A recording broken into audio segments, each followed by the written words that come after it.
down the road feeling blue, crying, listening to 9 to 5, singing with Dolly too. He made it to the show just in time, but she had to go and hurt the singer and waste his heart and mind. That's alright with the singer, it happens all the time. Well, in the morning he'll see it through and follow that long white line on the beach.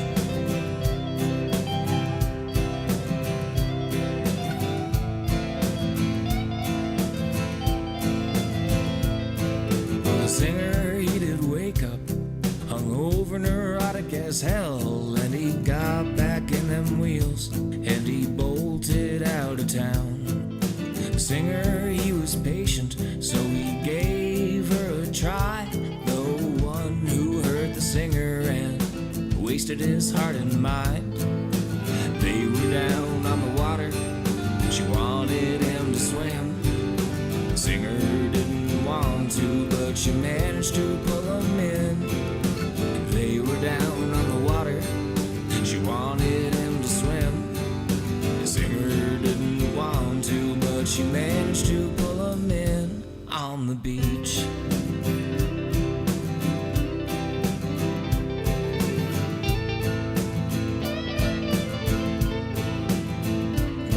Well, later on that evening, it was mussels and clams and jugs of margaritas on the way.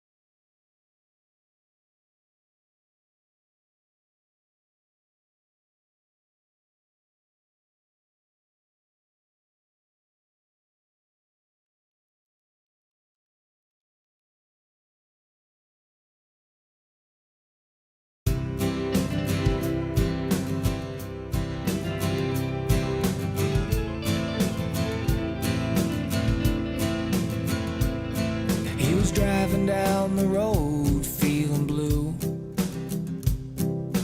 crying, listening to 9 to 5, singing with Dolly too. He made it to the show just in time, but she had to go and hurt the singer and waste his heart and mind. That's alright with the singer, it happens all the time. Well, in the morning he'll see it through and follow that long white line on the beach.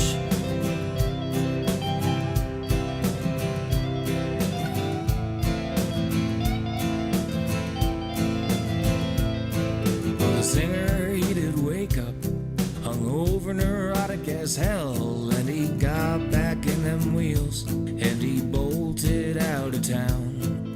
The singer, he was patient, so he gave her a try. The one who hurt the singer and wasted his heart and mind. They were down on the water, she wanted him to swim. The singer didn't want to, but she managed to pull him in. They were down on the water, she wanted him to swim. The singer didn't want to, but she managed to pull him in on the beach.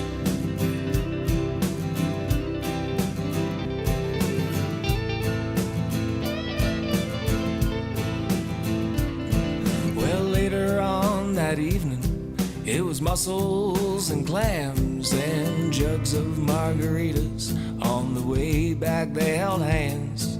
They went down to the water for a sunset cliche. The only thing there is a joint burning away. They were down on the water, she wanted him to swim. The singer didn't want to, but she managed to pull him in. They were down on the water, she wanted him to swim. The singer didn't want to, but she managed to pull him in on the beach.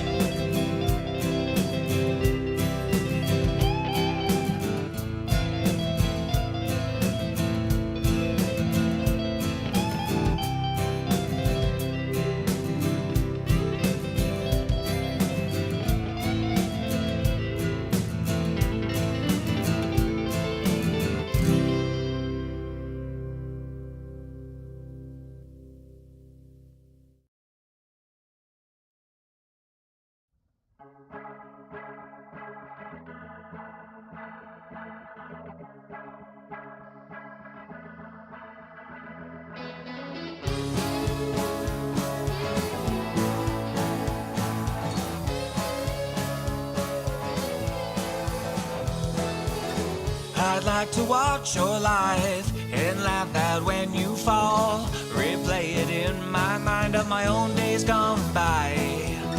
I'd like to live a life in hindsight 20 vision, but I live and learn instead and keep moving with the rhythm. I ain't got a record player to release the truth.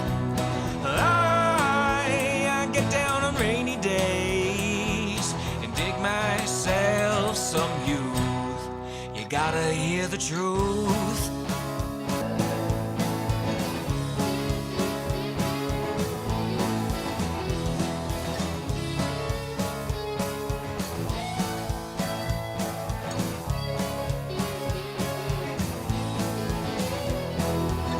Well, I have added more to my life's resume. The older I get, the quicker I learn that experience is everything.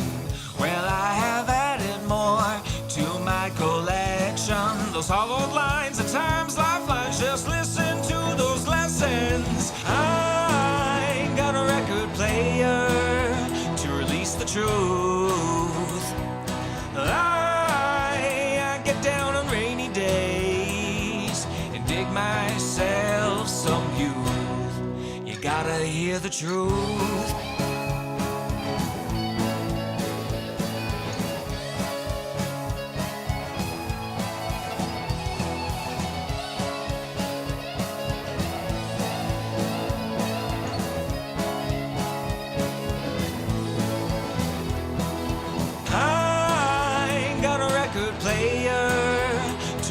The truth. I get down on rainy days and dig myself some youth. You gotta hear the truth.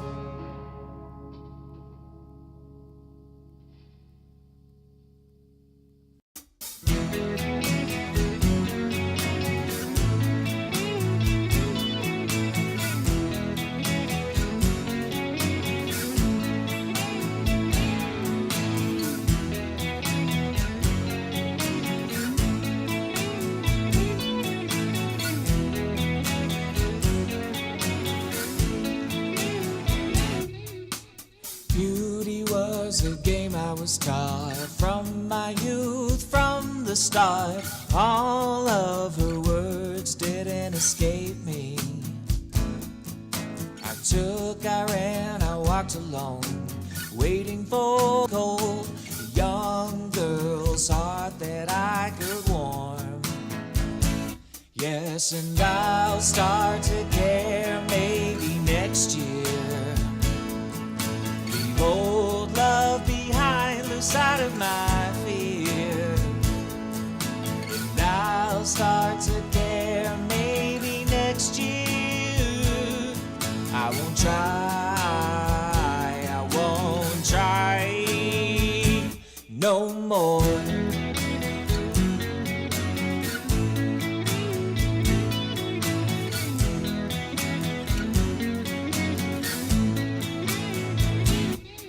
You started off with catalogs, and now you stand amongst the stars, saying to herself, I wanna be sexy.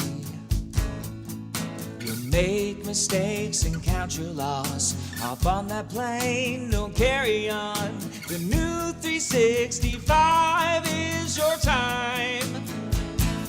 Yeah, start to care maybe next year. Leave old love behind, lose sight of my fear. And I'll start to care maybe next year. I won't try, I won't try. I won't try no more.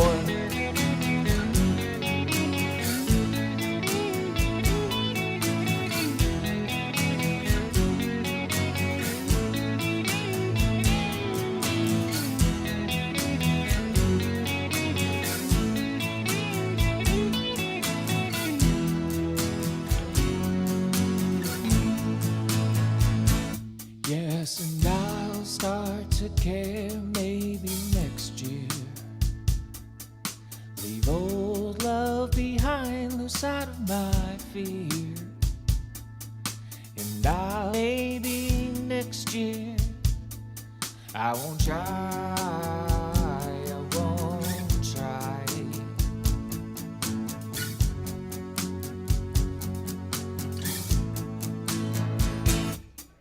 And I'll start to care maybe next year. Leave old love behind, lose sight of my fear. And I'll start to care maybe next year. I won't try, I won't try. I won't try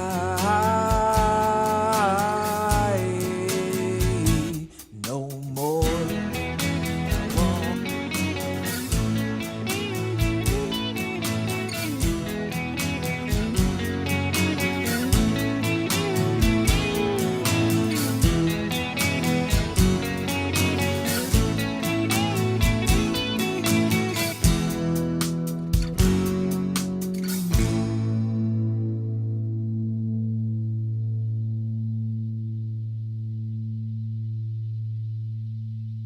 All right, folks. Jordan here. Hope that you guys are all having a fantastic day and that you guys are able to hear me. We are watching a Rick Beato production again today, and hopefully it'll go all right. Yeah, basically Rick Beato and Anthony Fantano, who is a YouTube commentator on music. They made a video yesterday, and I thought that would be a good opportunity to visit old Rick Beato again, like we did a few weeks ago, and just get in on some of that action and see what these guys are saying about the music industry right now. And you get a Canadian perspective for myself. So my name is Jordan Matchett. If it's your first time in here, welcome on in. I'm a singer-songwriter, and I'm a Canadian, so I think that it's nice to have a different perspective on things sometimes. And who better really than two of the baddest OGs on YouTube to give us their 2 cents. So let's just hop right into it and get at the fun. I have the internet's busiest music nerd. So how you been doing? I've been doing good. How are you? What's going on? I thought that I should first introduce you to the people on my channel that may not know who you are. I just assume everybody knows who you are, but Anthony Fantano has 2 different YouTube channels. I've been following you on both your channels since probably 2018, 2019. You have Fantano, and then you have the Needle Drop. Can you tell people what the difference is between the 2 channels? Yeah, I mean, I have both those channels. I have the Twitch page as well. I'm all over the place. I'm spreading like you a are disease. all over the place, and I follow you on multiple platforms. Yeah, we're TikTok mutuals as well, I believe too. So yes, we're everywhere together. But yeah, the Needle Drop channel is mostly music reviews on the streaming platforms. We usually do kind of like live reactions to stuff when it comes out on new music. So I'll preface this right now. I don't really know too much about Fantano except for the fact that he is a music commentator, and I haven't really paid much attention to his content overall just because he's really into the hip-hop vein, and I don't really listen to modern hip-hop at all, so there's nothing for me there overall. But I did start watching his content when he started going in on the Drake versus Kendrick beef, which was lots of juicy news for him and lots of good content. So that's kind of where I got on the train with Fantano, just so that way people kind of get an idea of how little or how much I know about this guy. Music Fridays, especially on the Fantano channel, we usually just kind of like do a lot of side music industry commentary and just talk about more general music discourse, and commentary that may be happening in the music sphere broadly. But that's basically kind of the separation between the two. I mean, it's not a super, I think, bold line separating both of them, but it's a lot of content coming out every week, and it's so much that it doesn't really make sense to upload all of it to one channel, in my view. How have you navigated things along the way? Like, Also, I think, let's just be honest, if you have two channels and you can get them both monetized and you're putting out different kinds of content, you know what I mean? Let's be honest, Anthony, it's going to sustain your income a lot more substantially, right? all the content ID things that are in place on the different platforms, especially YouTube, which early on for me was a real problem as far as playing things and talking about them. What's your history with that? I mean, there are some videos, especially on the Fantano channel, that we upload that occasionally will feature some material from the music that I'm actually kind of reviewing and talking about. But honestly, like, I started reviewing music on YouTube back in like 2009. And that was a time period where, the content ID stuff and what your channel could get banned for, it was even more stringent. It was even crazy. Yeah, what was that like? What was that like? Well, I mean, frankly, I used to play like music clips in my reviews. I would literally refer to a specific part of a song, and then I would edit in like a 3-4 second clip of that part of the song just to like, illustrate something. You know what I mean? Yeah. Even in a positive sense. But with that being said, like, that was not. As soon as my channel got partnered or was getting close to being partnered, I had like a contact, somebody who reached out at YouTube who was kind of like a liaison at the time, which is kind of like a funny thing to say because these days they like, they say, oh, if you have any issues, tweet at the YouTube Twitter page, which is like insane. That's how essentially they're doing customer service now for like their channels and, their user base. But anyway, I had this person telling me like, yeah, and keep in mind, I had kind of stopped this practice by this point that I had gotten partnered. And he said like, yeah, all these old videos where you're kind of like doing that, if these videos stay up, your channel's probably going to get flushed down the toilet. And I said like, well, what if I just like make them private or something? And he's like, if they're private, they're still in the system and likely to be picked up by the bot or whatever. And your channel could still be like completely obliterated. I was like, okay. And I just like deleted over a year's worth of videos right then and there. And from that point forward, like, the way I work through it or address it is that I just completely avoid it, outside of like, a spare moment, here and there where I feel like maybe I really need to illustrate something, or if I have to do a reaction. And typically if I am, that's going kind of like on the streaming page and like a dedicated channel for that, so that it doesn't get like mixed up with everything else and potentially endanger anything else that I'm doing. It's ridiculous. It's not something I'm happy about, especially since like the law when it comes to fair use and opinion and commentary is pretty black and white at this point. I really can't, but I honestly can't even imagine, like, he's talking about like being a creator years ago and being, getting chopped off by YouTube for using clips of a song. And again, whether he said it was a good part of a song or a bad part, but you still couldn't use any of this stuff. And I just think that like,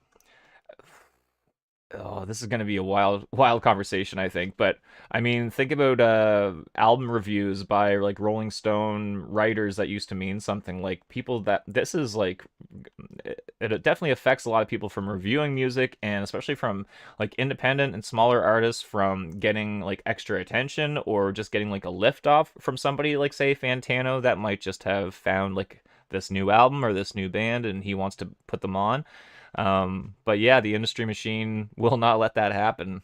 The thing is like, rights holders and labels just like have such a sway and so much influence with these platforms that there's like not really much that you as a creator can do, in terms of like actually uh, taking issue with it. They talk about it, and if you try to sort of like advocate for yourself on the basis of fair use, there's all of this sort of like interface stuff on the back end that makes it seem really scary, like, oh, remember, you're signing like a legal document here, you could end up in court if you say or click the wrong thing. And it's like, okay, but if the rights holders really don't want their music in your video, they just take the friggin' video down anyway. Like, no label is taking any YouTuber into court over Right. the use of a song in a video. They're just telling YouTube to take the video down, and they're doing it. Which again is unfortunate and sad that there isn't sort of like, an actual kind of process.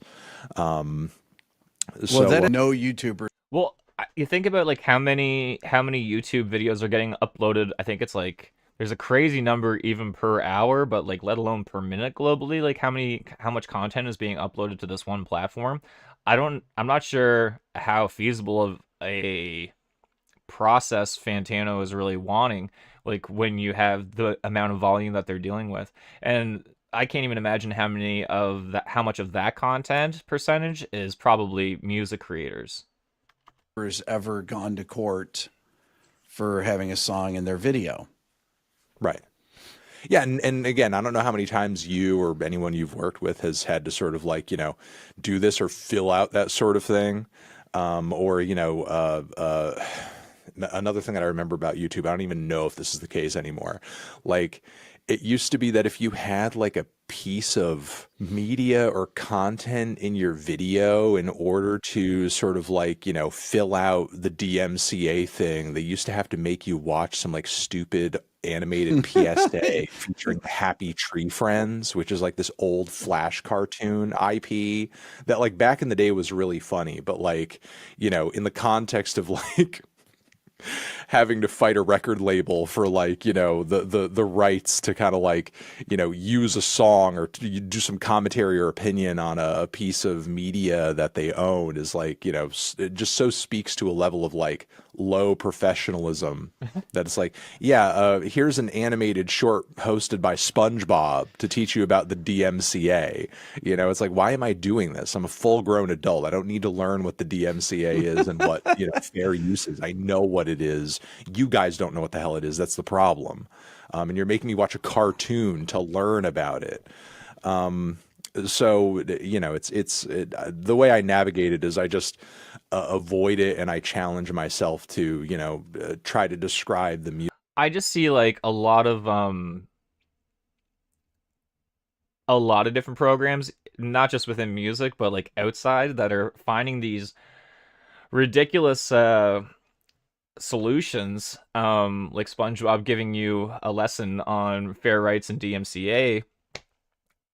But when like Fantano nailed it, half these people, they're making up these stupid games for the artist to play when it's really all of it's on them. It's like they need to find a solution, otherwise they're going to keep having the same problem. Like, what's the definition of insanity, right? You keep doing the same stuff all over again, and the insanity continues. So this is where we're at in the music industry, apparently. Music and give my opinion on it as boldly and as upfront as I possibly can, so that I kind of have to overcome that obstacle by being colorful and descriptive with my language, so that because I can't rely on the ability to incorporate a recording into a piece of work that I'm doing. Well, everything that you do is fair use. Any type of album critique is for sure fair use, no question about it. So it is. I testified in a congressional hearing back in 2020. Super interesting. If anybody hasn't seen Rick Beato speaking at Congress, I highly recommend it. There are a lot of people that shit on Rick and say that he's an industry guy, that he doesn't care about smaller artists. I think that if a person like Rick Beato, who's had a pretty substantial career, is speaking in front of Congress in the United States, I think that he cares a little bit about smaller artists. I think that that's kind of proof. And that was back in 2021. He hasn't slowed down on trying to get fair use and artist rights, proper and right. Maybe something like that. One of the hearings Don Henley was in. I didn't happen to be in the same hearing, but it was a hearing on fair use, and they've not done anything about the law. I testified on one on AI as well, but Yeah. now they're saying that completely generative content can't be copyrighted. I'd love to know your thoughts now as you're starting to see things creep in. You had a really interesting guest talking about Spotify last week. I just finished this new and fantastic book, Mood Machine. It's a work by journalist and music writer Miss Liz Pelly. Can you talk about this? Some of the things there. Yeah, the interview that you're talking about is with writer and author Liz Pelly. She has a new book out called Mood Machine, and it's a pretty lengthy multi-chapter deep dive into just all of the nasty bits about Spotify's business model. I've read through the book cover to cover. I highly recommend it. It's a fantastic read. Not only did I get more details on stuff that I've already known, but I learned a whole lot too in terms of just how preposterous things have kind of gotten over there in terms of, its functions and how much kind of like AI is beginning to play a role in Spotify doing this kind of slow roll toward, I don't know if we're ever going to get to a point where artists are fully replaced, but they're definitely They're going to try. Well, they're definitely cutting as many corners as they can on the back end to save themselves as much money as possible. Especially on these playlists where people just sort of have them on in the background. They're not really paying attention. Maybe it's chill music and ambient stuff.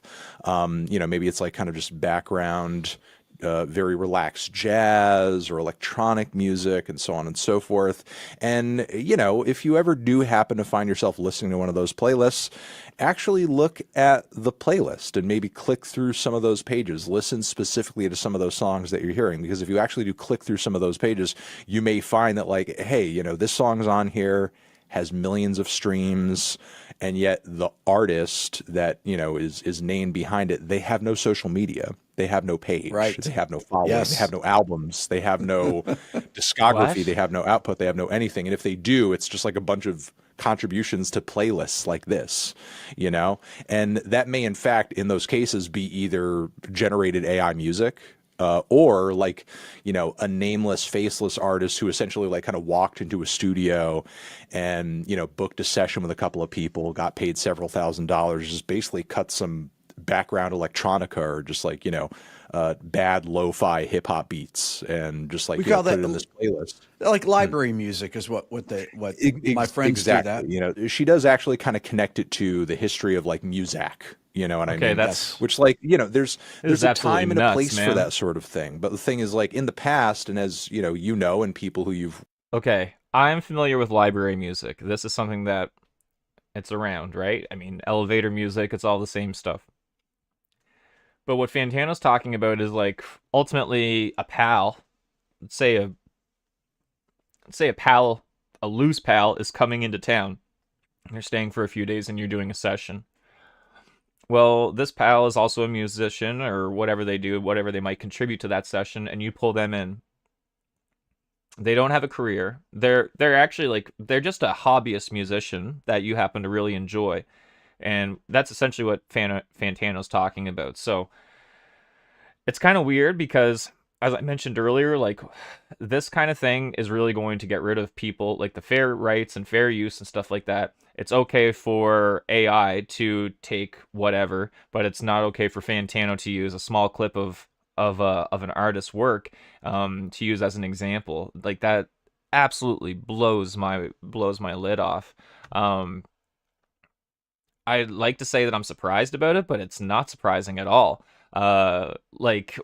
People are popping up nowadays that have not had a career. They haven't been doing the work. And here's what I mean by work, folks.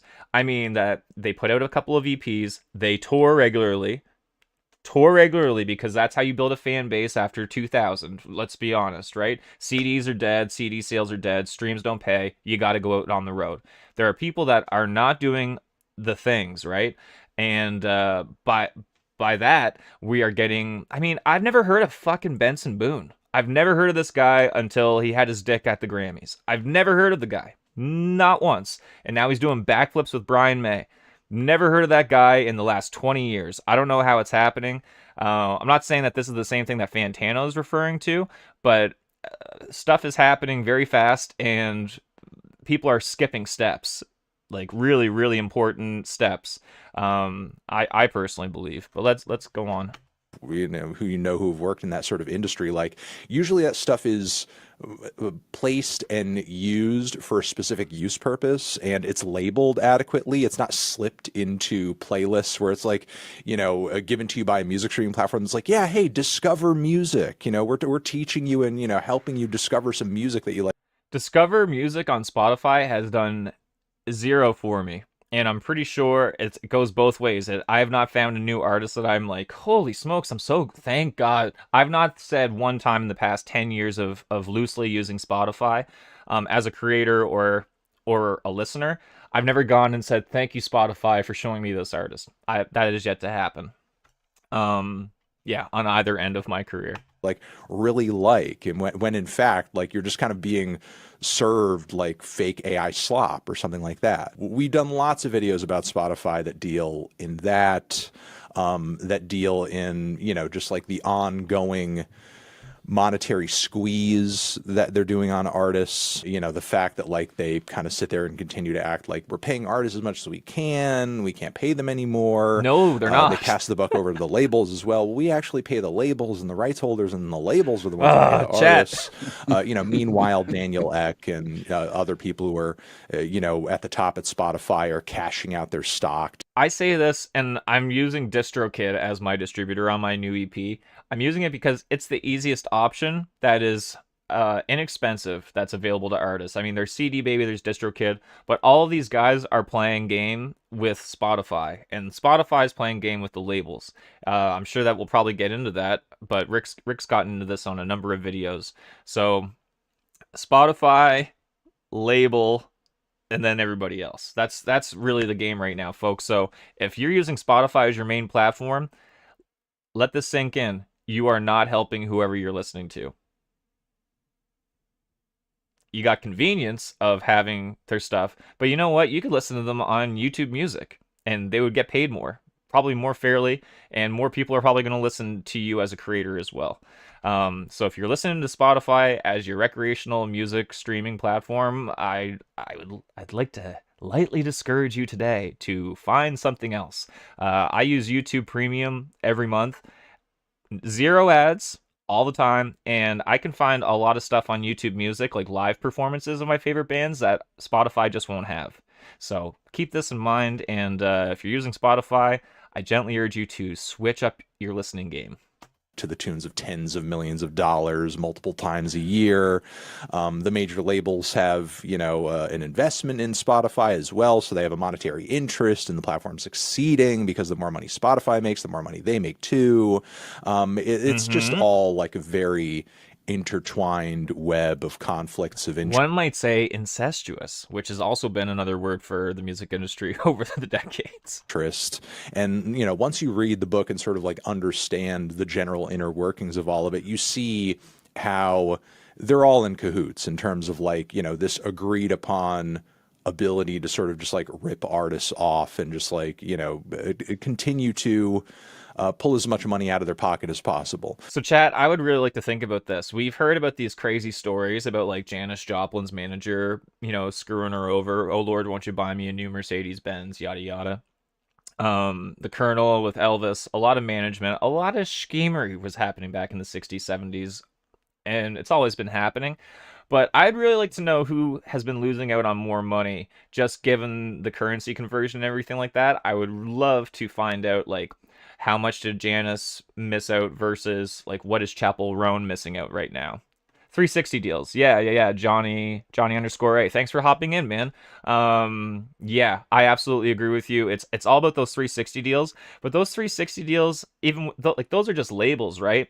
I think what Fantano, and I think what we're ultimately going to get at in this conversation, or it seems like we're leading to, is a real spotlight on Spotify and how Spotify influences. I mean, the 360 deals is a drop in the bucket in comparison to the money that's being made on Spotify by Daniel Ek and all of his cohorts over there. And where are they again? Not in North America, right? You know, it used to be back in the day, and I've been kind of refreshing on this because I've been reading a great deep dive into the life of, you know, rapper MF Doom in this Rest in book that's peace. been released recently. And you know, I got a reminder of, like, you know, the first how the music industry used to work back in the 90s, and it discussed like the first deal that he and his brother had gotten when they were in this, you know, rap group called KMD. And it's like, No, Johnny, I think that back in the mid to late 90s, I think that's when the 360 deals started getting pioneered back then. I could be wrong, but I feel like it's towards like the late 90s that those 360 deals, when the internet kind of came on the scene in about 99 2000 with the streaming with Napster and all that stuff. I think that's when the 360 deals really came into play. like, oh, you know, their deal was like hundreds of thousands of dollars. But as you know, because you're a veteran at this point, you know, back in the day when you would get those kinds of deals, it would be a lot of money up front, but then simultaneously you're getting charged for the studio time. You're getting charged for this by the label, and you essentially get nickeled and dimed to the point where you don't recoup anything, you know, and this is just like kind of the new version of that. You know, it's like the labels have found a new way to sort of like put artists in position to where it seems like they're making a lot of money up front. They're getting a lot of access. There's a lot of potential there. But all that money is given at the beginning, even before any of the recording process is happening. Then I switch again with the money, yeah. But like when it comes to the money that they're talking about being put out, even today, like I honestly, yeah, payola. I mean, this is old terminology, right? It's just that Spotify and labels have found a way to progress with technology in a way that best suits them, right? As the machine, and a machine of influence, because a label isn't going to build your fan base for you. In fact, that's what they're relying on you for as the artist today. What they're going to do is distribute your album to the utmost degree, to the toppermost of the poppermost. And you better to hope that they're going to do a good job, because like I said, there's a lot of people that are popping up. There's a lot of Benson Boones, man. There could be a Benson Boone out next week grabbing his crotch. It's very, very possible. But then they turn around and they essentially own nothing, and they've made nothing, and they've essentially, you know, again, been ripped off, and any penny that they made on their music has been just, you know, kind of redirected into the pockets of the middlemen, of label CEOs and rights holders and shareholders and so on and so forth. To your point, in January of last year, 2024, Spotify was trading at about $181 a share. It's gone up that much. I mean, that is a massive increase. Musicians aren't getting that. They're not getting that. That little gap, we ain't getting that. Nobody on Spotify is getting that gap. That's crazy. I want to take a look at that again, folks. We should stop and take a look at this. So this is November 2023. We're pushing 2 hundo. Okay, that's where we're at. We're pushing 2 hundo right there. 2023. Trading at about $181 a share. It's gone up that. So 3 times X. So we're sitting at 6 hundo now, basically. So yeah, that's like a $400 increase. That's crazy. That is substantial. And I don't know how many business people are out there in the chat, but if you guys got an ROI like this, keep doing whatever you're doing. But I highly doubt that about 90% of the population out there are getting ROIs like this. Not much. I mean, that is a massive increase. That investment jump is just a further sign of Spotify's lobbying dollars paying off. How effectively they are just so well connected and accepted. At one point, the company was like a canary in the coal mine, you know, for streaming broadly on the internet. I remember when Spotify came out, and I was like, okay, I get it. It's like YouTube, but just songs, right? That's kind of how I think a lot of people thought of Spotify. When I realized that Spotify was truly here to stay, it was probably whenever they came out with their family plan, where you could have like 3 or more accounts or whatever within your household on Spotify. That's when I was like, oh boy, they're here to stay, and when you find that a company like that makes like that high of an incline so quickly, that's usually a sign that they're here to stay and that they found a way to work with the overall machine. And what I mean by the overall machine, really, just AKA overall machine, everybody makes money. That's the overall machine.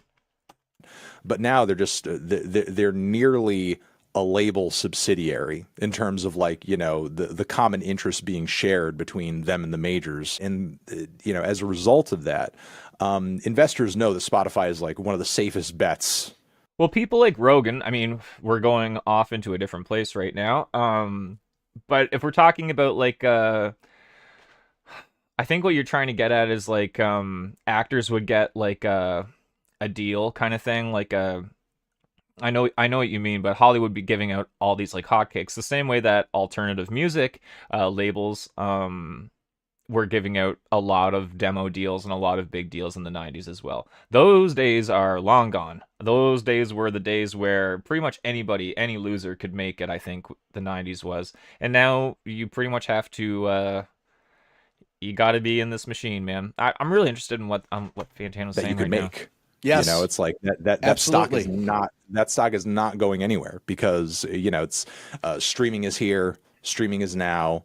It's not going down. It's only growing in terms of its influence and its power. You know, really the only people at this point who could do anything and shut off the faucet are the rights holders, and they're not saying no. You know, they're fully on the train. You know, they're throwing coal into the steam engine. So what do you think the artists are going to do as far?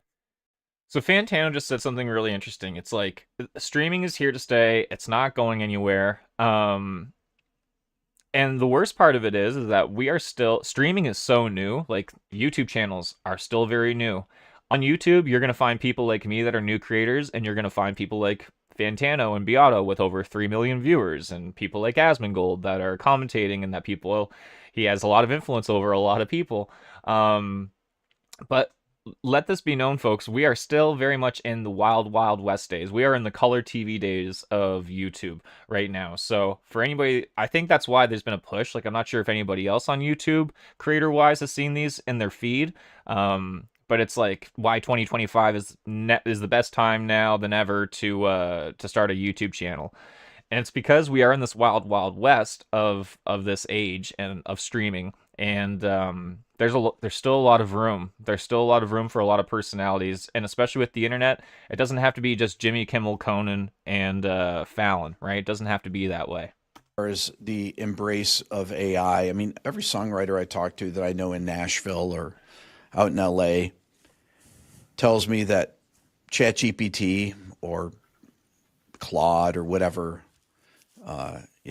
AI program are being used for lyrics now. That's just a common thing. With Suno and Udio or Udio, however you pronounce it, what do you think artists are going to do? Are artists going to basically I think that this is such an interesting dynamic to see Fantano and Beato. I'd actually be so interested to see if Fantano will do like a follow-up with Rick and just be like, yeah, we talked about this and this. I think it'd be really interesting just to hear his perspective on how this conversation went, just because he kind of gave like a little bit of a laugh, like I'm talking to an old head right now to Rick just there. But there's still so much respect that you can feel from this conversation, and I really admire that about these two guys. Farm out their creativity to these AI programs. I mean, some of them and the most disappointing among them will, you know, for sure. I mean, again, I'm not coming on here to sort of like make a bold stance and say all uses of AI and sort of like a, you know, creative context are wrong or bad or sort of like, you know, inherently result in bad art or whatever. Johnny, I honestly don't know too much about Twitch, man. I think that Twitch is directly for, I see a lot of music streamers over there, but it's like that's just a different crowd, and it's just I found out that YouTube is more my jam, so I don't really give a fuck about Twitch. Plus, it's super easy to get canceled over there, so definitely not my jam. Monkey Island, Sam Hyde is my fave music creator. That's pretty funny. It was like, just bad entertainment. I mean, I was one of many who last year thought that like That made me Metro laugh, Boomin Monkey Island. BDL Thank you for that. Drizzy song was really funny. But the thing about that track is that it samples this sound, this instrumental that sounds like, sort of like an old 60s or soul chop, that you would get in a hip hop beat. But the thing is, like, it's a fake song in that style generated by AI where the lyricist is singing about Drake having a Brazilian butt lift. It's Johnny, I again, look at how many subscribers I have, man. I'm now I have no idea. I'm just out here talking some shit about stuff that I'm passionate about, and I think that from what I watch on YouTube, that's generally what I look for. I look for people that are competent in what they do, know what they're talking about, and are passionate about it. And so this is what I'm doing. I'm seeing a lot of other people do it. I'm just giving my 2 cents. I got a Canadian perspective. I want to be in this game, and I've been playing this game for a long time. Yeah, and I got a new EP coming out on Thursday, so there. But yeah, as far as like if you got the content, this is the content, man. I'm talking shit about other people. I play songs on this channel, and that's what I'm doing. I'm just doing this to kind of help everything else, right? Help sustain stuff. I'm not trying to start up like a fucking Joe Rogan experience or anything like that. And if I was, I'd be starting up a Cum Town. Let's be honest. a total anachronism that could never exist. There's no soul band in the 70s singing about that, Right. But the thing is, like, he sampled that and he turned it into an actual beat, and people loved it. It was very entertaining. There's a recent JPEG Mafia album, this rapper producer who I'm a fan of. It's kind of an example of a similar thing. He has this song where, he's rapping on it. He produced the instrumental himself, but a part of the instrumental is a sample of what sounds like, again, a song from like the soul era, that classic kind of soul single vinyl crackle feel. But it's an AI generated song. There's tons of these fake soul songs all over YouTube that sound like they're something from that era, but they're not. They're an AI figment of your imagination. So I don't think it's It actually makes me feel really good that Fantano sounds as frustrated as probably the creators out there probably feel about this situation. But you know what? Now that Johnny has talked about Twitch a little bit, I will say something that bothers me about Twitch is that a lot of the background music that you're listening to from creators is AI shit. So that means that people like me, that they could have chosen their song or my song or something like that, I miss out on royalties, and some fucking robot is stealing bread ultimately. They're stealing our gerbs. YouTube cool that you can network with others and do the same content. Look at these two, Fan and Rick networked on YouTube. Yeah, man. But it took a long time, right? Like, I think that Rick's been doing this shit longer than Fantano. It's just that Fantano, I think because of the younger edge that he has attracted a lot more viewers and more like long-term fan base. The reason why I love Rick Beato and why I watch him more than Fantano, this is like one of the first like real full Fantano videos I've ever watched, aside from his Kendrick and Drake beef videos. But I watch Rick because I'm a musician, and he does versatile interviews with everybody underneath the sun, whether it's a prog rocker or a jazz guy. So it's entertaining for me, and he's got a fine resume. He does. My bitch about Twitch is you have 2 to 3 years, then they cut you. To be honest, I've had a decent experience with Twitch, but it also came from the networking side. I had a friend. This is 2020, summer of 2020, summer of COVID. Everybody remembers. But he was like playing Diablo 2, and I guess there's a huge fucking cult on Twitch with Diablo, and he kind of got his he was like, yo, you should really start streaming on Twitch. And he helped me out, and I think like at the height of my Twitch stuff, I was making like 232 US, which Canadian wise pumps up to like almost $300, which is nice, man. It was a nice like little experience, but I fell off. I think I tried to get like a real job at the time, around there, like cabinet working and stuff. COVID fucked up a lot of us, right? So I went through like a couple different jobs, and unfortunately left Twitch behind on that front. But yeah. Yeah, I was really excited about Twitch at the time, and I definitely regret it because I'm sitting there with like 200. I'm monetized on Twitch, but I honestly couldn't. I prefer doing this on YouTube.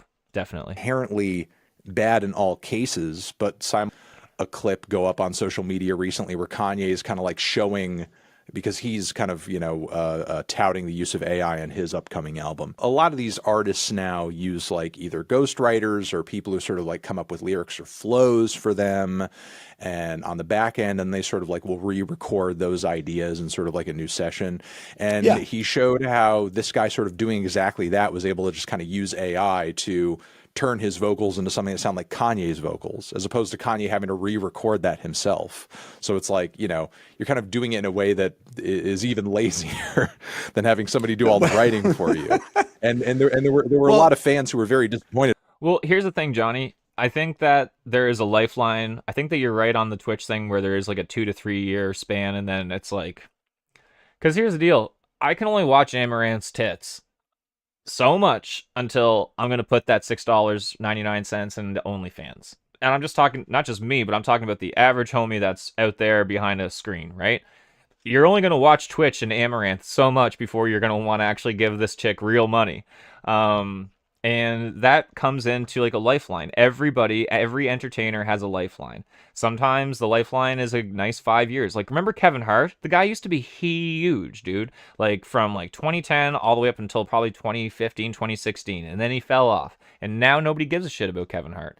And entertainers, musicians are the same. People come out, they take breaks, they come back out.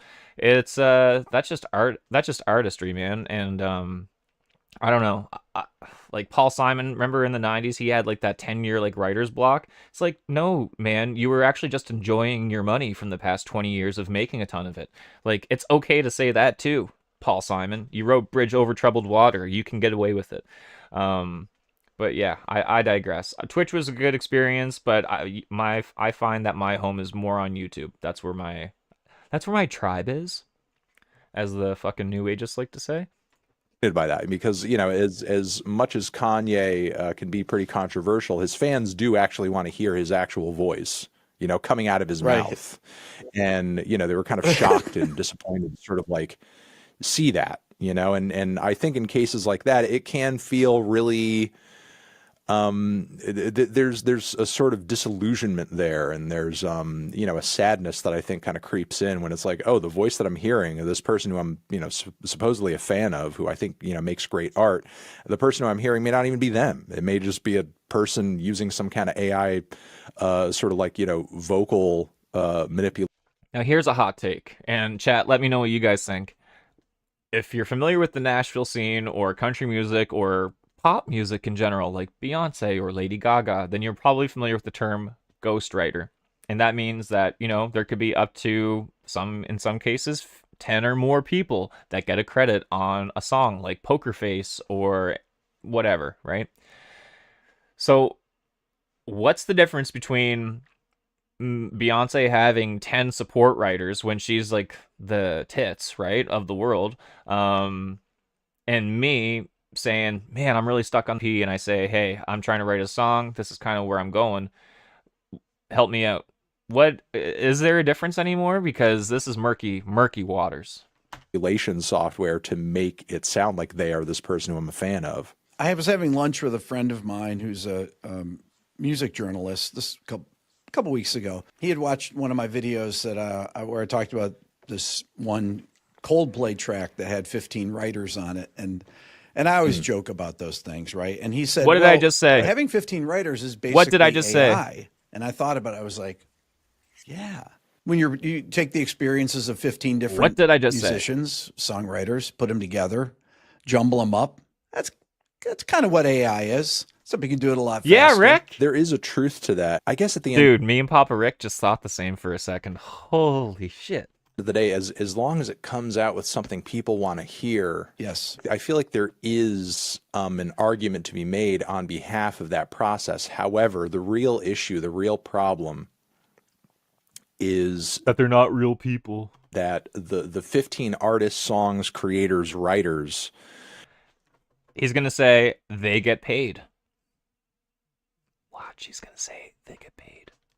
whoever's work that AI model gets trained on, Oh, they're never mind. I was wrong. pretty much at this point are little to no rules, regulations, expectations in terms of those people being paid. So, 15 different people who made 15 different records could have their album 2 for right now, 2. and there are many more than that in actuality. And my hypothetical is not a hypothetical; it's real. I thought too, as soon as I said the AI stuff, I was like,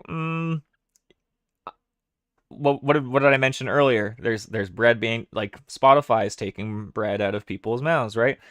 AI will take bread out of those ghostwriters as despicable. If you are a good songwriter, if you are a Taylor Swift, if you are a Beyonce, if you are a Chappell Roan, I don't think that you need 10 songwriters. And I don't think that and if you're Coldplay with 4 members in your band, Chris Martin, I don't think that you need 15 other people. Okay? You got a band. There's 4 people there. Use your brains. You got here by yourselves, right? Come on now. You could have those 15 different Fix you, Chris Martin. Fix you in the way that you're writing songs, brother. You don't need 15 fucking people in there. records and 15 different creators, all having their albums being trained by this AI model that's being trained on them. And it's essentially spitting out music that's copying that stuff, but those people are not being paid. Their work is not being acknowledged. They're not getting any credit. Some of these platforms you were mentioning earlier have literally spat out songs where, a vocal is on top of it and it sounds like Future. It's literally like Drake's voice. Yeah. It's literally like, the voice of some other very popular artist with tens of millions of listeners on Spotify. And then afterwards they're like, oh, whoops. Dude, that's like the snakiest shit you could do. That's like me saying, I'm going to write a song and I'm going to manipulate my voice to sound like Chris Stapleton, and then I'm going to throw it on every Spotify playlist that has Chris Stapleton on it, and then try and pass off my shit as Chris Stapleton. That's exactly what Fantano's talking about. It's the same. Ghost 2 types, one that get their name on the sign and then sign contract and never talk about it. There's another channel on here, I can't think of the gentleman's name, but he's a good interviewer, but he only talks specifically to songwriters, big ones. And you can learn a lot about ghostwriters that way too. And I've been learning a bit more about that. We didn't know it was going to do that. We thought it might come out with some kind of amalgamation of like 4 or 5 different vocals from different places, but yet no, it just came out with a vocal that sounds exactly like this specific platinum selling artist's voice. Oops. So again, these people's work it's being copied and it's being rehashed by these programs, and they're getting no credit for it. They're getting no acknowledgement. And if there was actually some kind of process by which okay, every single time your work is incorporated by our software, you get I'm just thinking of every 17 to 24-year-old right now that doesn't play any instruments but is a beat maker. They're just their heart just sank into their stomach after hearing Fantano say that. They're just like, yo, but I'm just making 15K off of YouTube making beats last month. And Fantano's just like, maybe there should be a process where we can tell what the fuck is real and what isn't. This amount of money, or you get this cut, or you get that. I mean, that would be one thing. There'd be, I feel like, a fairness there about that, even if we don't like the direction this is going in artistically. That's still money going in artists' pockets, and as long as that flow is continuing, there's still at least an incentive to create. But if you cut off that money and there's no exchange there as a result of that, all you're doing is replacing artists and just telling them to fuck off. And just saying, well, we've replaced you. We've come up with essentially. Well, okay, Johnny, what they don't talk about is where it would be cool to use AI that way, like fan reviews music. Okay, I don't really know exactly what you mean. But as far as using AI in a cool way, I mean, I think we already just got rid of a bunch of ghostwriters. But the problem, again, I think at the crux of the biscuit, because Fantano's bringing it up more than Rick, is that AI is going to rob people of making money and making a living. And then we have to worry about trying to think, for me, I want to hear a real song about a real experience from a real human. Training a model is only going to get you so far.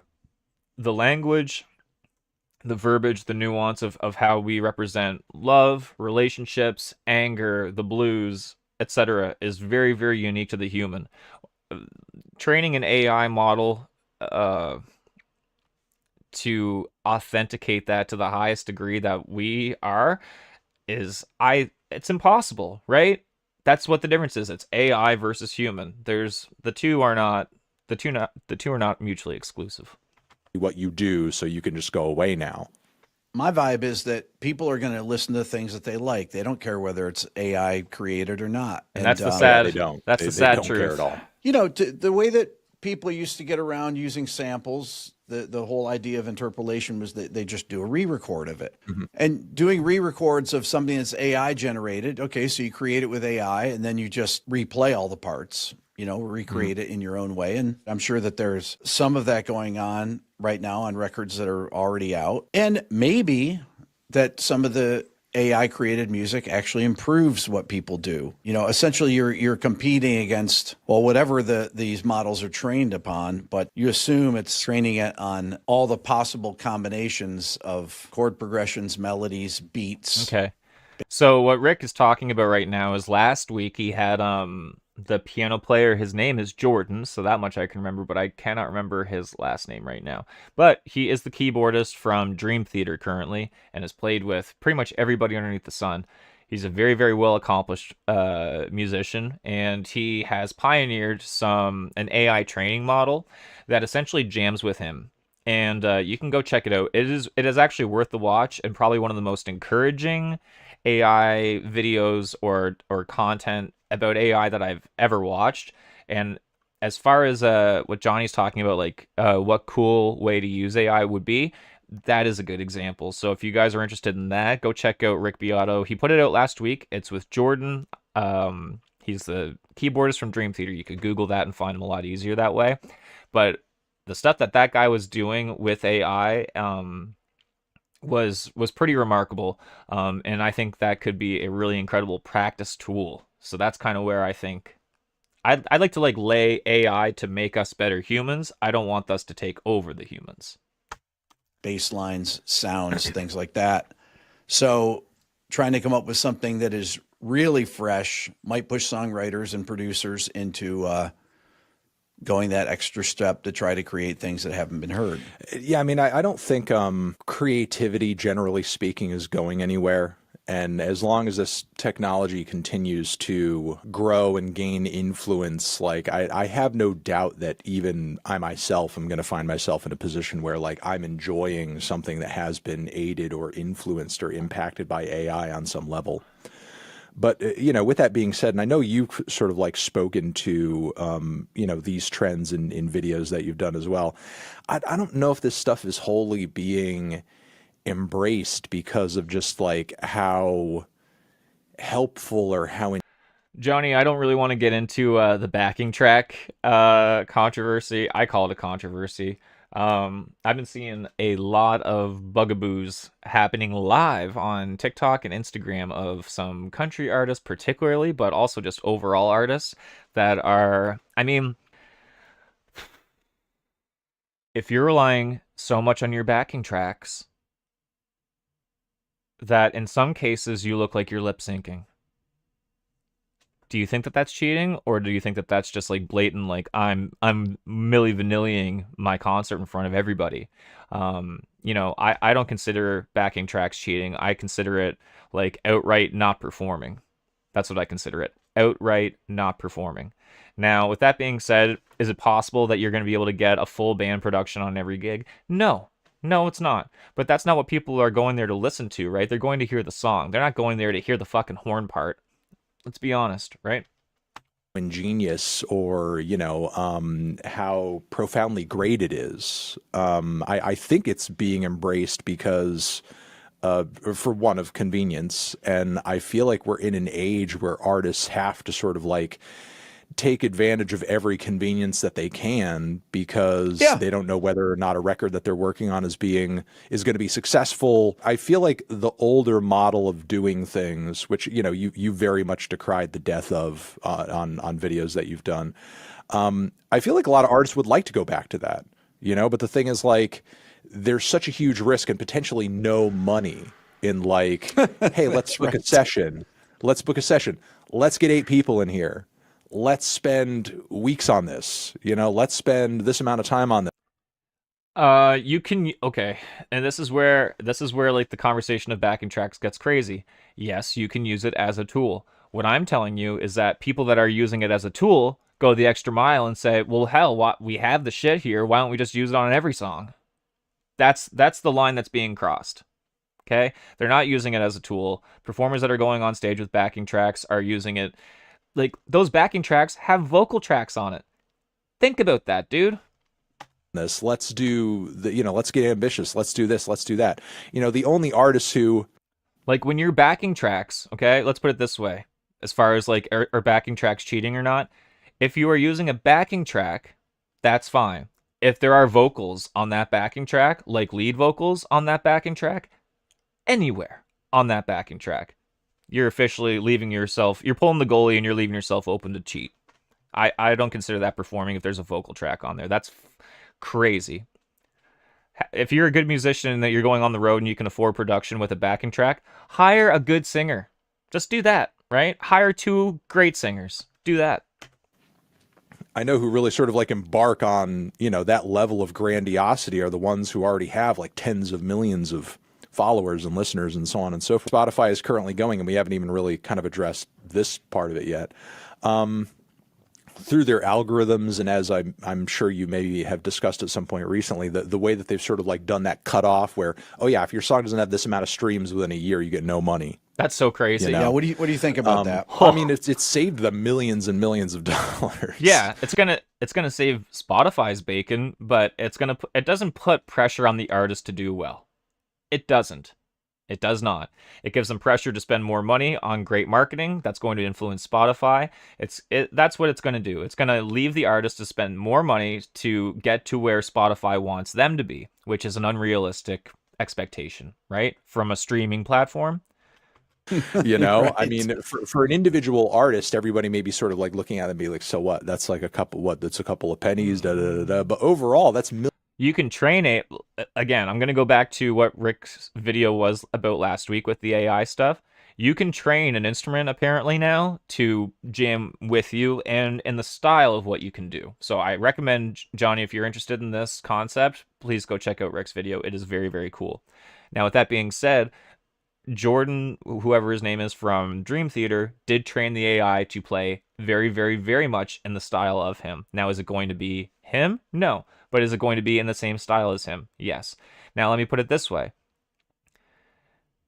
How many jams or blues jams or whatever, let's put it this way. How many guitar players do you think have modeled off their sound off of John Mayer in the past 20 years?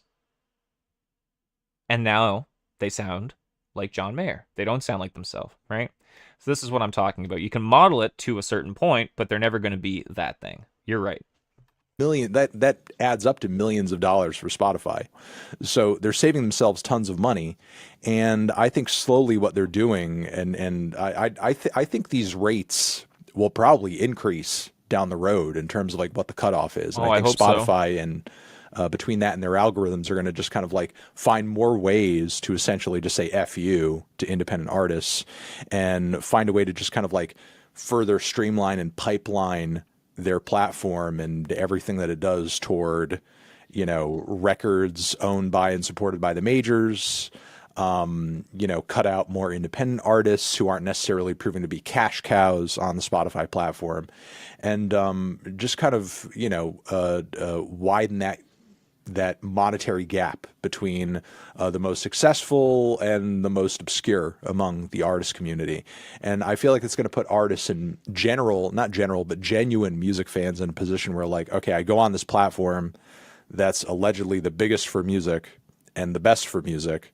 And I go on here and all I hear is just like the same shit. The same shit. Probably. Is that what he's going to say?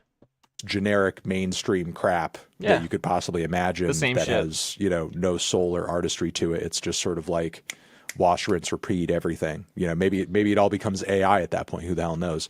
I want to hear an actual song made by an actual person. Where am I going to go for that?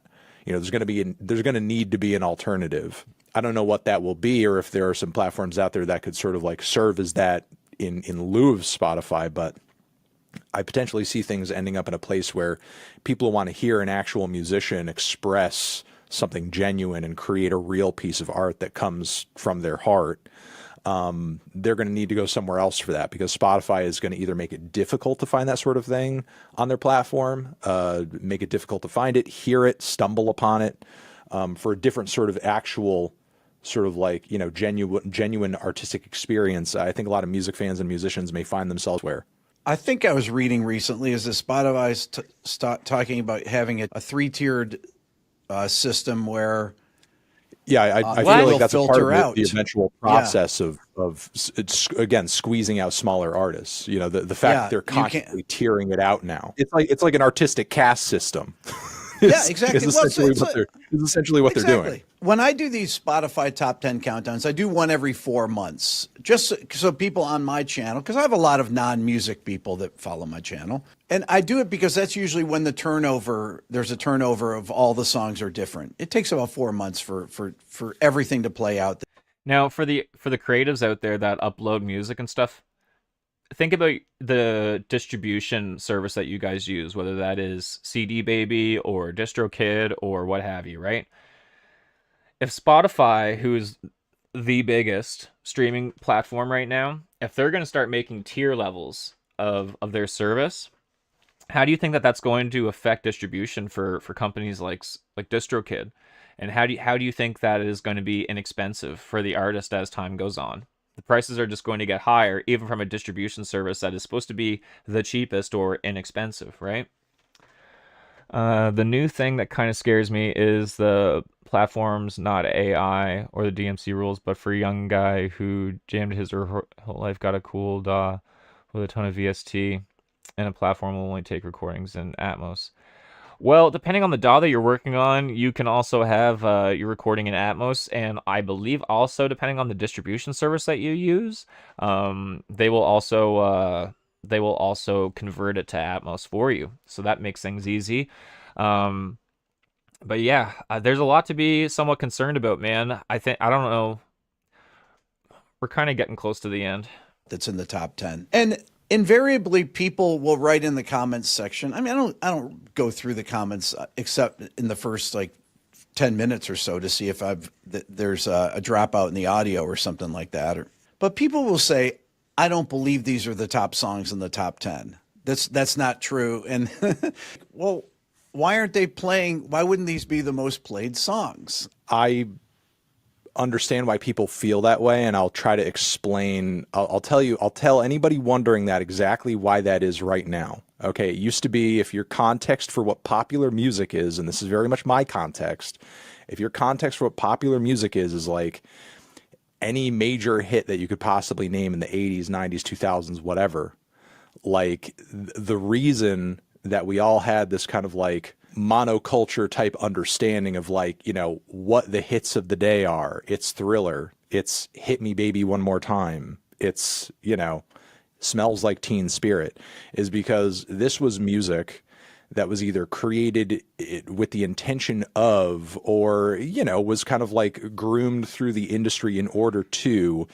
hit in a way to where it just had a super broad appeal among as many people as possible. Because if you were going to make money in music, that's how you made money. That's how you sold records. It had to be a record. If it was going to be a mainstream record, if it was going to be a hit record, it had to be an album that, you know, appealed to a lot of different people from different backgrounds who wanted to hear different sounds, so on and so forth. You know, we all love Nirvana, Smells Like Teen Spirit. That is not a record that specifically only punks like, you know, or specifically only metalheads, or specifically only just, you know, kind of your general rock fan. That's a record that a lot of people like and enjoy. Everybody likes Nirvana. You know what I mean? That was what sort of like defined a hit making artist or band during that time, a band that appealed widely. These days, what makes for a hit record or a hit artist or a hit song is not, can that song be streamed or listened to by as many people as possible? That's, you know, popularity, wide popularity is definitely still a part of the equation. It can be. But specifically, the real way to make money and generate success as an artist these days is to make music that's endlessly replayable, respinnable over and over and over by a really passionate cult following of people. So that's Right. why you have all these kind of like major top 10 hit songs where, you have a lot of people that look at these lists and they're like, I don't know who the fuck half these people are. And, it's like, I'm sure some people look at that and they're like, am I old or something? And it's like, no, there's a lot of young people that don't even know who these people are. Yeah. But the thing is that, Folks. the reason they're hitting and the reason they're successful. Just over an hour ago, I was talking about Benson Boone and how there's all these people just like him that are going to be popping out week by week. And it's like, I've never heard of this guy. They're just popping out. And Fantano's breaking it down for us and giving us some game right here. This is nice. Is not, again, it's not because they're appealing to as many people as possible. It's because, look at Taylor Swift. It's like, that record was one of the biggest albums of the year, the Tortured Poets Department. But there are tons of people who haven't even heard a single song off that album. Yeah. And it's all because, and they don't need to. They don't need to. The reason it's successful is because the Swifties are the ones that are listening to that album over and over and over and over. And she did the right thing by dropping a deluxe that's an entire other album of material. She just gave them more of what they're going to do. Don't give them one album they're going to listen to 5 times. Give them 2 albums they're going to listen to 5, 10, 30 times and go over every single lyric and so on and so forth, in the way that they do. So that's the way you generate success in today's day and age. And, look, there's definitely artists out there who are still making music for, broad appeal. I mean, I think like Chapel Roan, for example, is a bit of an anomaly in the pop sphere these days, and that I feel like she makes I don't music think so, that Tim. appeals to a lot of different types of music fans and different generations. Taylor could get signed. Her dad. Yeah, I mean,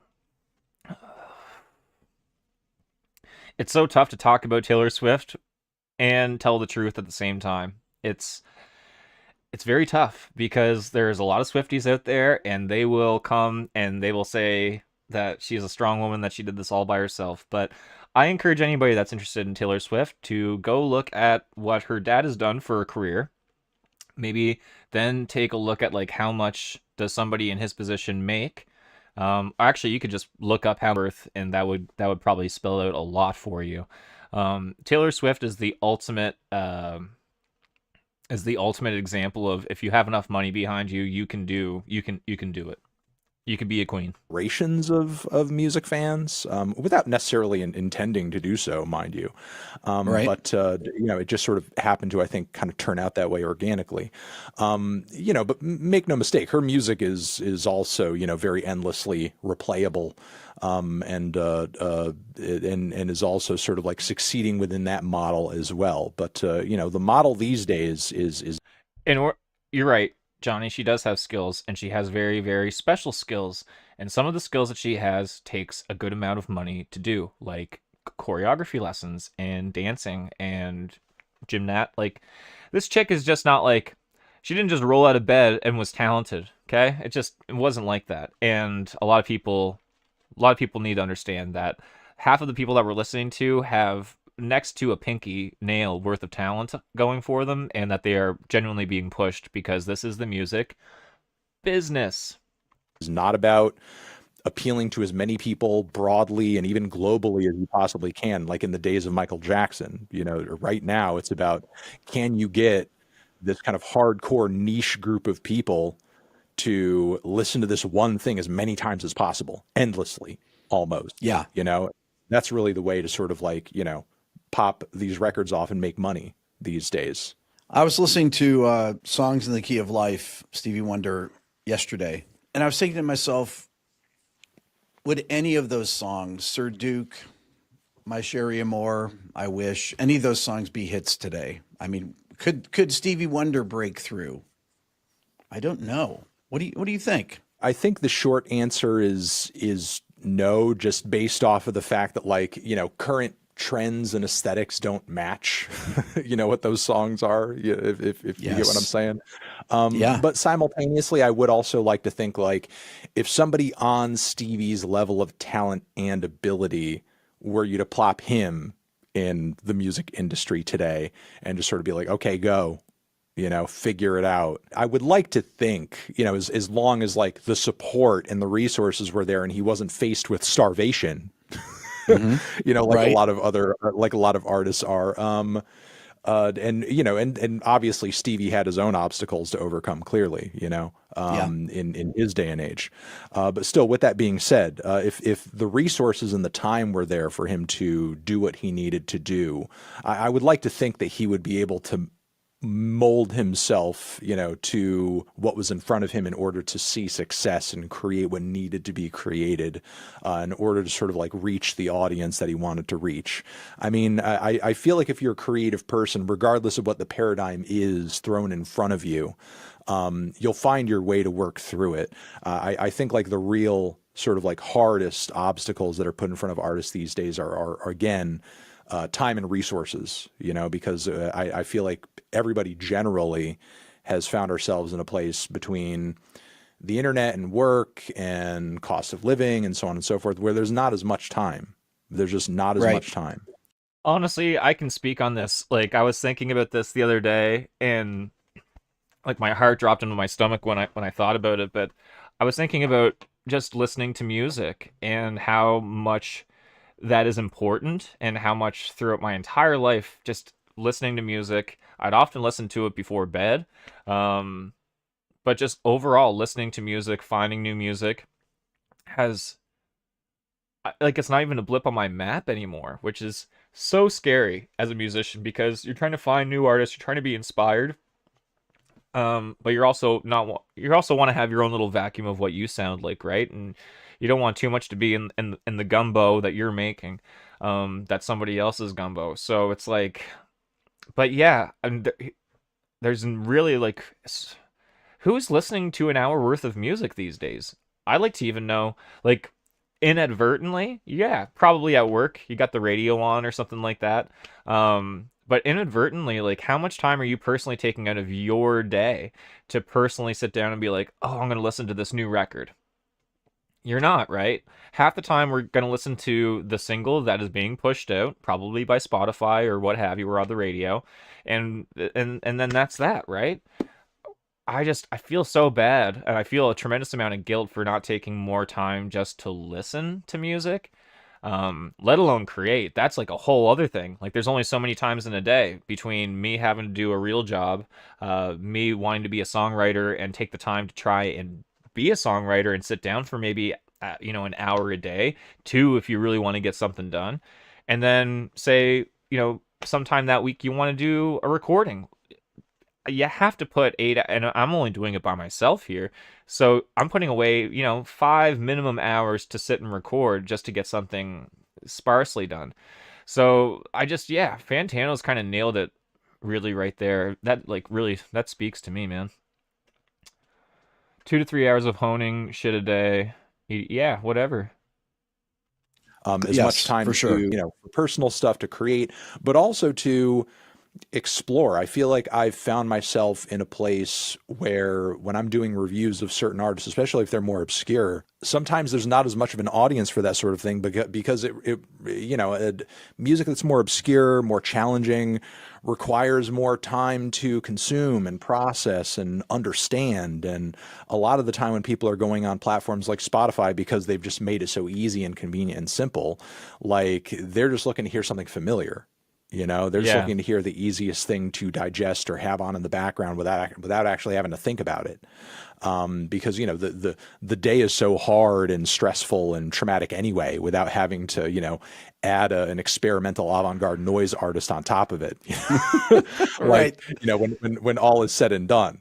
But unfortunately, I think that's put things in a place where stuff that's kind of like really challenging the status quo and challenging people's conception of sound and what music can be, there's not as much bandwidth for it, not as much of I think a concept for it. I feel like Spotify has put a lot of listeners in a place where they're not being confronted with anything else other than what they're familiar with. Yeah, we're not being catered to as a listener. Like I said earlier today, earlier in the stream rather, like there's not one time in the past 20 years that I've ever been like, thank God Spotify's here, otherwise I wouldn't have found this new artist. Not once. Not one time.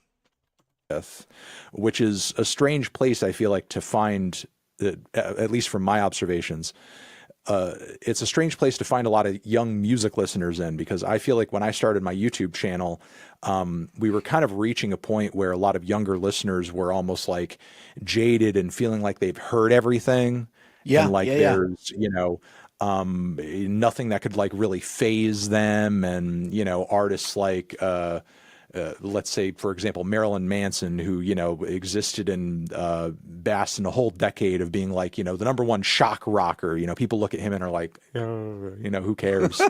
Now, I feel really fortunate just given the fact that I'm a millennial, but I'm very thankful to be a musician because it's given me a lot of opportunity, especially growing up in the 90s, having all that alternative rock there has been super, super helpful. And yeah, like I just super grateful that I have a diverse amount of musical appreciation. Um, these days I feel like there are a lot of, but I just think that Fantano's right on this one. People aren't listening to music to they're just we're all just trying to be pacified, I think, is really what it is. And the convenience that overruns our lives has really taken hold as well. And people aren't as adventurous with their tastes anymore. Younger listeners who are seeing like, artists who are here and there on social media, either being really abrasive in their sound or sort of really upfront about their sexuality or whatever. And it's almost like, you're watching them be shocked.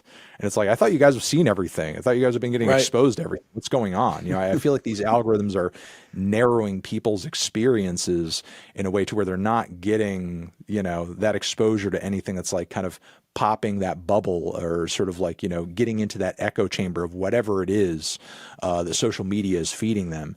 And again, as a result, I feel like art is kind of being hurt as a result of it, because weirder stuff, more experimental stuff, which, I mean, Spotify has had in its sights in a way to where they've almost like made an enemy of that scene, in a nemesis sort of way, because they've been finding ways to either replace that stuff through AI and through ambient playlists and so on and so forth. Or literally deride that sort of stuff in comments or, pressers that they're doing where they're like, yeah, all this kind of weird music, there's like no real place for any of this stuff. We're going to find ways to demonetize stuff that's like field recordings and stuff that we don't even really deem music, honestly, but simultaneously we're going to pocket as much money that we can off of fake AI music. Absolutely. So, there's a hostility. That is what I wanted to say, toward that sort of stuff on the Spotify platform.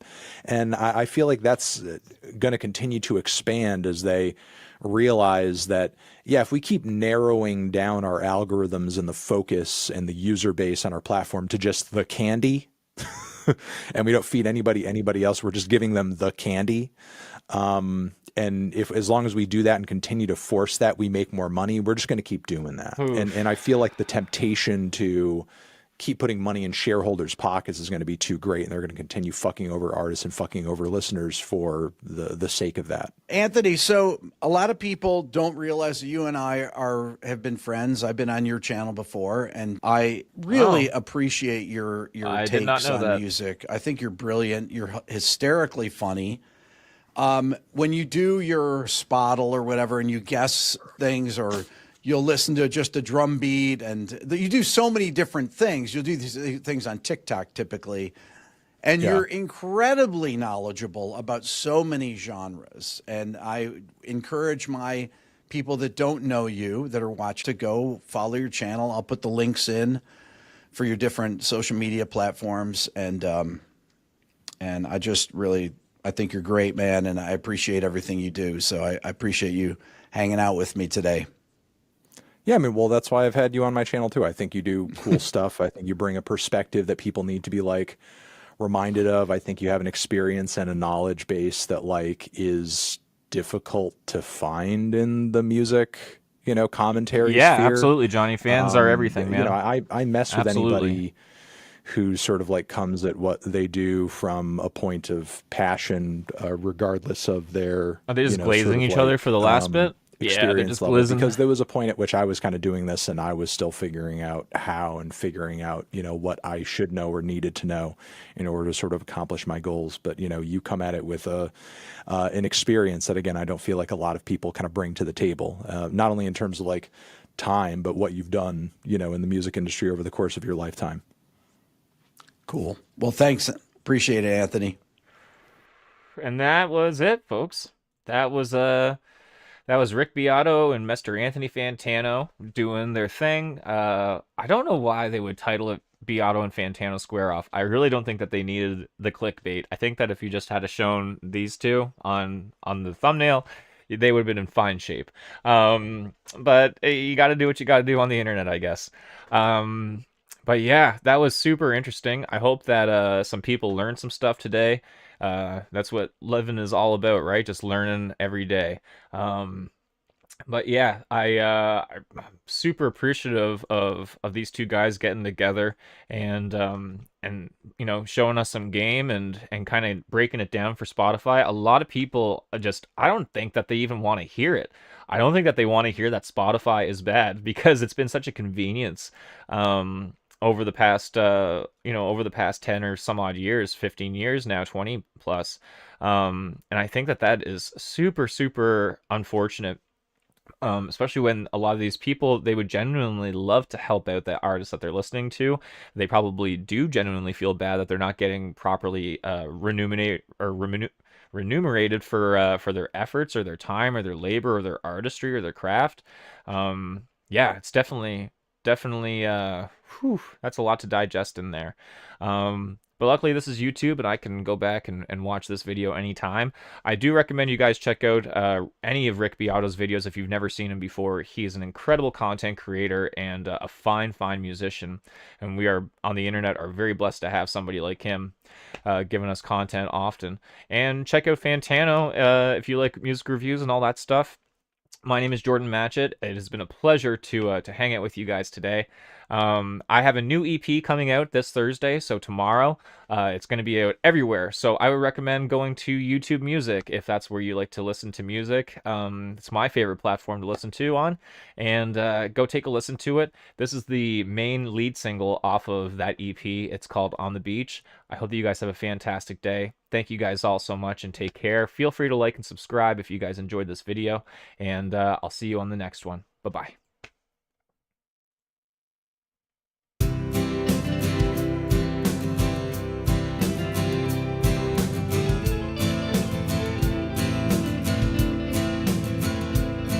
He was driving down the road feeling blue,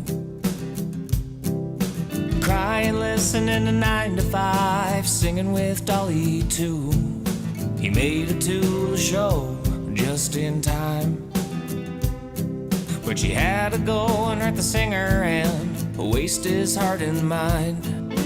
That's alright with the singer, it happens all the time.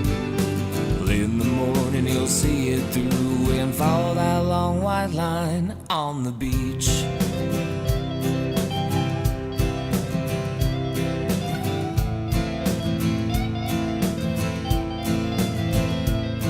Well, the singer, he did wake up hungover, neurotic as hell, and he got back in them wheels and he bolted out of town. Singer, he was patient, so he gave her a try. The one who hurt the singer and wasted his heart and mind. They were down on the water, she wanted him to swim. The singer didn't want to, but she managed to pull him in. They were down on the water, she wanted him to swim. The singer didn't want to, but she managed to pull him in on the beach.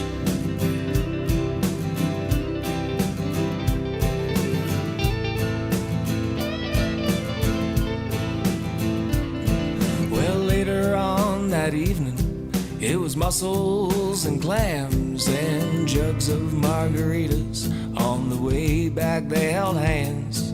They went down to the water for a sunset cliche. The only thing there is a joint burning away. They were down on the water, she wanted him to swim. The singer didn't want to, but she managed to pull him in. They were down on the water, she wanted him to swim. The singer didn't want to, but she managed to pull him in on the beach.